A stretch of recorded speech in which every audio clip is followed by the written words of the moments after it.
আসসালামু আলাইকুম বন্ধুরা, একটা ছোট পাড়া পেন্ডেন্ট নিয়ে চলে এসেছি। এই পেন্ডেন্টে রোডিয়াম আছে, কালারটা হেভি সুন্দর লাগছে। আর এইটা বেশি কাটিং নেই, হালকা হাতে কাটিং হবে।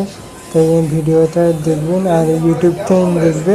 আর ইউটিউবে দেখলে তাহলে সাবস্ক্রাইবার করবেন, আর যদি অন্য জায়গাতে দেখেন তাহলে ফলো করবেন। আর বেশি বেশি তোমাদের বন্ধুদের ঘরে শেয়ার করবেন। ঠিক আছে বন্ধুরা।